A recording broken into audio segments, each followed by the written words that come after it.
രാത്രിയിൽ കൂളറിന്റെ അകത്ത് വെള്ളം തീരുമോ എന്ന ഭയം എല്ലാവർക്കും ഉണ്ടാകാറുണ്ട്. പക്ഷെ ക്രോംപ്ടൺ ഒപ്റ്റിമസിൽ അതുണ്ടാകില്ല. കാരണം നിങ്ങളത് ടാപ്പിലോട്ട് കണക്ട് ചെയ്താൽ ടാപ്പ് ഓൺ ആണെങ്കിൽ കൂളറിലെ വെള്ളം കുറയുമ്പോഴെല്ലാം അത് ഒപ്റ്റിമസിനുള്ളിൽ വെള്ളം നിറയ്ക്കും. അതിനാൽ കൂളറിലെ വെള്ളം തീർന്നു പോകുമെന്ന് രാത്രി മുഴുവൻ വിഷമിക്കേണ്ടതില്ല. ബജാജ് ഡുറാമൈനിൽ നിങ്ങൾക്കിത് ലഭ്യമല്ല.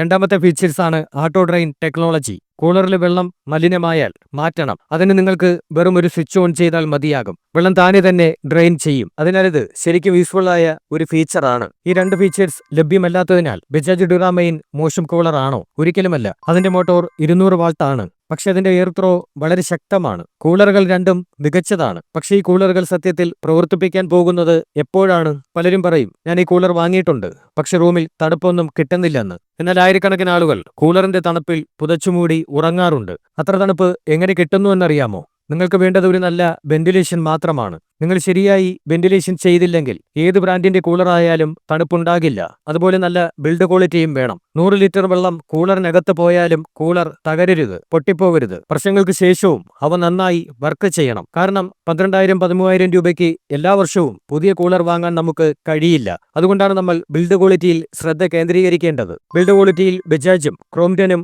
ഒരു വീഴ്ചയും വരുത്തിയിട്ടില്ല. വെള്ളം നിറച്ച ശേഷവും കൂളറിന്റെ സ്റ്റെബിലിറ്റി മികച്ചതായി തുടരുന്നതിനായി 5 കാസ്റ്റർ വീൽസുമുണ്ട്. പക്ഷെ ക്രോംപ്ടൺ ഒരു ലെവൽ മുകളിലാണ്. കാരണം ലോക്കബിൾ വീൽസ് ആണ് നൽകിയിരിക്കുന്നത്. വെള്ളം നിറച്ച ശേഷം വീൽസ് ലോക്ക് ചെയ്യാവുന്നതാണ്. ഇത് ബജാജിൽ ഇല്ലെങ്കിലും പ്രായോഗികമായി ചിന്തിച്ചാൽ 100 ലിറ്റർ വെള്ളം നിറച്ച ശേഷം കൂളറിനെ നീക്കാനാകില്ല. അത്രയ്ക്ക് വെയിറ്റ് ഉള്ളതിനാൽ അത് നീങ്ങില്ല. അതിനാൽ ലോക്ക് ഫീച്ചറിൽ വലിയ കാര്യമില്ല. പക്ഷെ ഒരു ഫീച്ചർ ഉണ്ടായിരിക്കുന്നത് നല്ലതാണ്. ഓവറാൾ രണ്ട് കൂളറുകളുടെയും ബിൽഡ് ക്വാളിറ്റി വളരെ മികച്ചതാണ്. ഹൈ ക്വാളിറ്റി പ്ലാസ്റ്റിക് കൊണ്ടാണ് ഇവ നിർമ്മിച്ചിരിക്കുന്നത്. രണ്ട് കൂളറുകൾക്കും ഏകദേശം 17 കിലോ വെയിറ്റ് ഉണ്ട്. രണ്ടിന്റെയും എയർ ത്രോ വളരെ മികച്ചതാണ്. റൂം വലിയതായാലും 300 സ്ക്വയർ ഫീറ്റ് വരെയുള്ള റൂമുകൾക്ക് പോലും ഒരു കോണിൽ വെച്ചാൽ മറ്റേ കോണിൽ വരെ തണുത്ത കാറ്റ് കിട്ടും. പക്ഷേ വെന്റിലേഷൻ നിർബന്ധമാണ്. ക്രോംപ്ടൺ ഒപ്റ്റിമസിൽ 2 എക്സ്ട്രാ ഫീച്ചേഴ്സ് ഉണ്ട്. അതിനുള്ളിൽ ഒരു മസ്കിറ്റോ നെറ്റ് തന്നിട്ടുണ്ട്. ഇത് ഹണികോംബ് പാഡ്സിന്റെ മുന്നിലാണ് ഫിറ്റ് ചെയ്തിട്ടുള്ളത്. അതിനാൽ കൊതുകുകൾ ഒരിക്കലും ഹണികോംബ് പാഡുകളിൽ കുടുങ്ങിപ്പോകില്ല. രണ്ടാമതായി അതിനുള്ളിൽ പൂർണ്ണമായും മടക്കാവുന്ന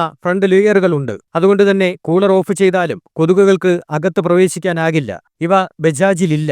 മൊത്തത്തിൽ രണ്ടും മികച്ച കൂളറുകളാണ്. കൂളിങ്ങിനായി നിങ്ങൾ ഏതെങ്കിലും ഒന്ന് എടുക്കുകയാണെങ്കിൽ തെറ്റല്ല. ആമസോണിലും ഫ്ലിപ്കാർട്ടിലും നിങ്ങൾക്ക് പരിശോധിക്കാൻ കഴിയുന്ന 2 ലിങ്കുകളും ഡിസ്ക്രിപ്ഷൻ ബോക്സിൽ നൽകിയിട്ടുണ്ട്.